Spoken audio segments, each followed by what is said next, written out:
Welcome back, guys, to yet another World of Warcraft video. Today I am going to talk a little bit about my blacksmithing build and what I've been doing with it besides actually shuffling enchanting materials. And as you can see right here on your screen, we are talking about alloys. Now, before we do get into it, make sure that you guys drop a like on the video, subscribe to the channel with all the notifications on, and make sure that you check out Goldcapped as well in the comments and also the description, because it's a wonderful place to learn something about gold making. There's also a premium Discord alongside the website itself. Make sure to use Sansful as your code on checkout for a subscription. But anyway, it's 11 to 10% off. Let's get straight into the video, okay?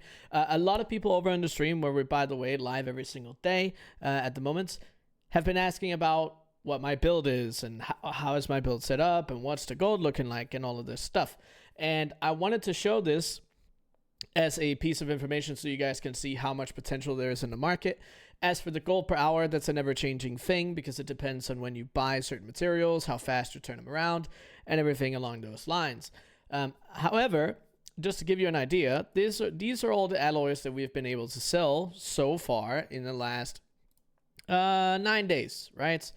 So in this position, we are actually able to sell for 44.6 million. It's actually 49.4 because we spent 4.7, as you can see right here. We flipped or bought cheap auctions out, and that's the reason why it's like this, as you can see currently on your screen. But regardless, I wanted to show this because there is a lot of potential in this market, okay?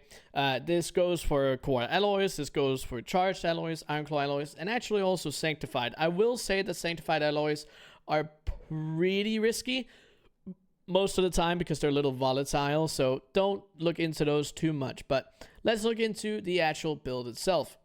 Now, you saw some sales, you saw some numbers, right? The profits, again, ranges for me usually in the ballpark with this build. It ranges anywhere from 10 to all the way up to 35%, depending on the day, depending on how much I buy, depending on what else I turned it into. And I'm going to talk to you guys about that right now.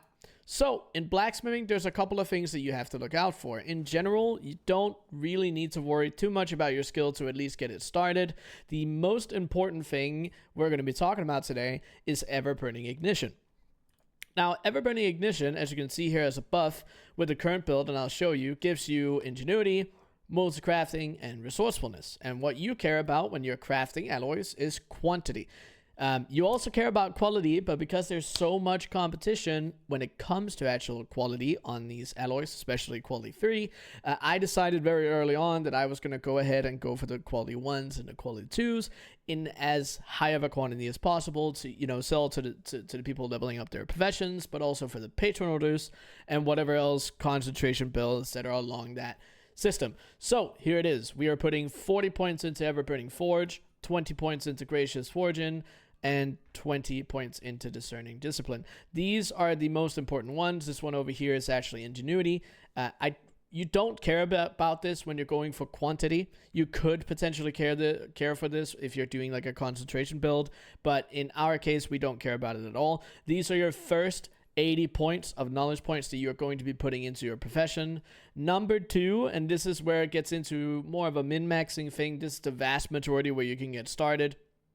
Number 2 is you're going to put 10 points into means of production because this will unlock your first sub-specialization, which is fortuitous forges.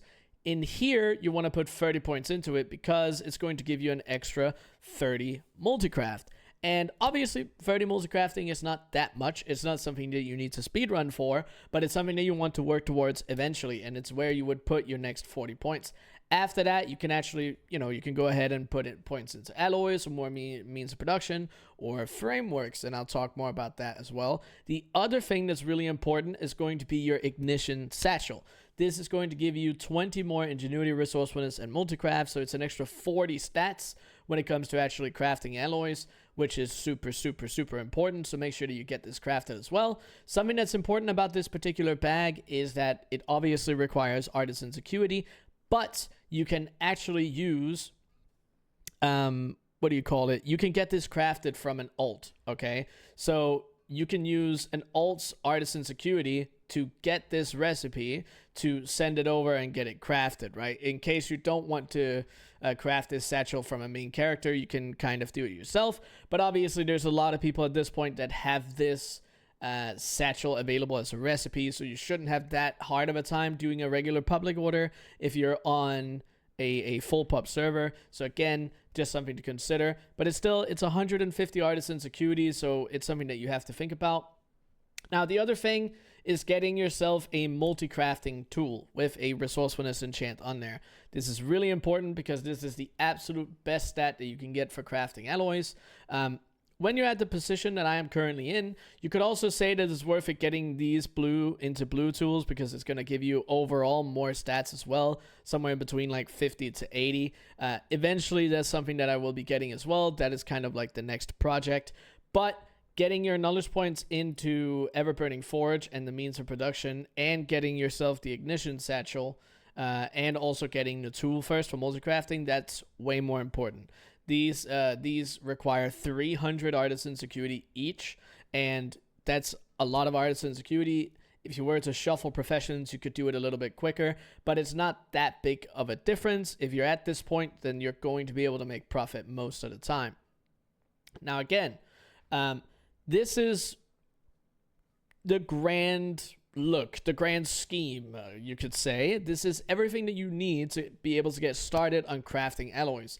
Now again, you can't expect to just buy materials, craft your thing, and make profit regardless, okay? You have to check your prices. Something that's also important is that in CraftSim, before you actually have everburning ignition active, you won't be able to tell what the profit's going to look like. Right now, this is old prices, but you can see if I remove this buff, it's going to show me a little bit less of a value here. It actually didn't change for some reason. I don't actually know why it didn't change. It should have. There we go. So now it's minus a 34. So remember, whenever you're doing this, actually to have your everburning ignition buff active, or at least think about how much it can give you.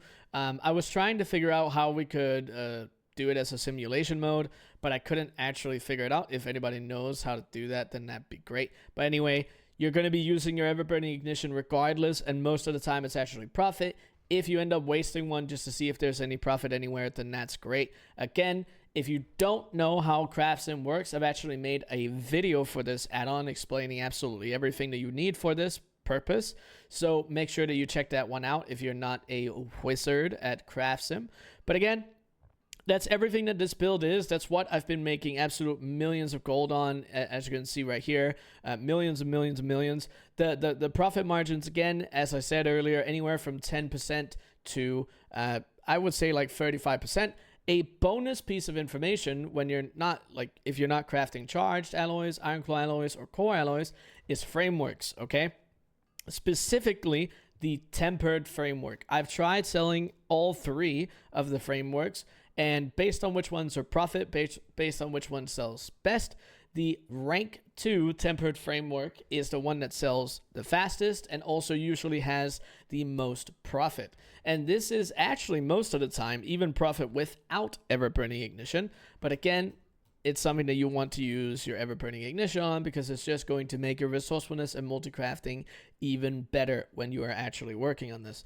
But that, again, those are 4 markets that you can get into. Obviously, Sanctified Alloy is a potential wild card. It is the most expensive out of all of them because it requires nullstones and profane tinderboxes, and because the markets on those are so volatile, these are very I would say risky to get into even with this setup. So I most of the time I go into core alloys, ironclaw alloys, charged alloys, and tempered frameworks.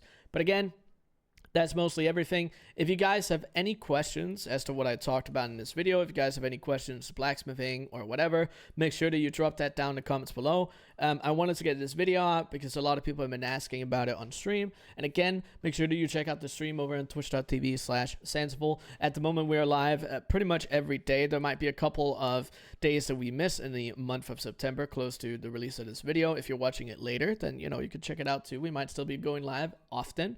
But anyway, I hope you guys enjoyed the video, and I'll see you on the next one.